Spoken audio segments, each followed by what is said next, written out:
നിങ്ങളുടെ രാഷ്ട്രീയം എന്തുമാവട്ടെ, വേടൻ ഒരു വലിയ സമൂഹത്തെ സ്വാധീനിക്കുന്ന ഒരു പൊളിറ്റിക്കൽ മെസ്സേജ് കൊടുക്കുന്ന ഒരാൾ കൂടിയാണ്. അയാൾ ഏതെങ്കിലും തരത്തിലൊരു ക്രിമിനൽ ആക്ടിവിറ്റിയിൽ ഇൻവോൾവ് ആണെങ്കിൽ അയാൾക്ക് അതിൻ്റെതായ ശിക്ഷ ലഭിക്കണം. പക്ഷേ നോക്കൂ, ആ 6 ഗ്രാം കഞ്ചാവ് അയാളുടേതുമല്ല, അയാൾ സന്ദർശിച്ച ഫ്ളാറ്റിൽ നിന്ന് കണ്ടെടുത്തു. 9 പേരാണ് മൊത്തം കൂടി. നമ്മളൊന്ന് ഡിവൈഡ് ചെയ്ത് നോക്കിയാൽ 6 ഗ്രാം ഡിവൈഡഡ് ബൈ 9 എത്രയാണ് എന്ന് നോക്കൂ. നമ്മുടെ രാജ്യത്തെ NDPS ആക്ട് പറയുന്നത് എന്താ? 1 കിലോഗ്രാം വരെ ആണെങ്കിൽ അതിനെ സ്മോൾ ക്വാണ്ടിറ്റി ആയും പരമാവധി 6 മാസം അല്ലെങ്കിൽ 10,000 രൂപ നിങ്ങൾക്ക് പിഴയൊടുക്കി കടന്നു പോകാവുന്ന ഒരു കേസാണ്. 1 കിലോഗ്രാം മുതൽ 20 കിലോഗ്രാം വരെ ആണെങ്കിൽ അത് മീഡിയമാണ്. 20 കിലോഗ്രാമിന് പുറത്താണെങ്കിൽ മാത്രമാണ് അത് 20 വർഷത്തോളം റിഗറസ് ഇംപ്രിസൺമെന്റിന് പോകുന്നത് കൊമേഴ്സ്യൽ ക്വാണ്ടിറ്റി.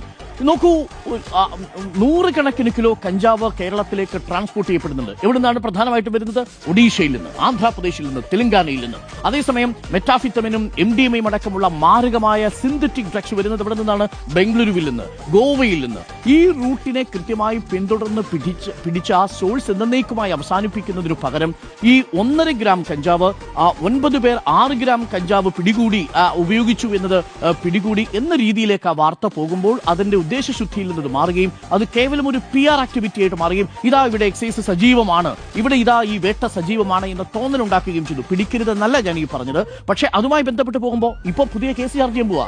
വീട്ടിൽ നിന്ന് വടിവാളും വാക്കത്തിയും കണ്ടെത്തിയിരിക്കുന്നത്. ഫ്ളാറ്റിൽ പിന്നെ വാക്കത്തി അല്ലാതെ വേറെന്താ വയ്ക്കുക? നമ്മുടെ വീട്ടിൽ വന്നാൽ കാണുമല്ലോ മാരകായുധങ്ങൾ, ഒന്ന് കോടാലി, വീട്ടിൽ തേങ്ങ പൊതിക്കാൻ വെച്ചിരിക്കുന്ന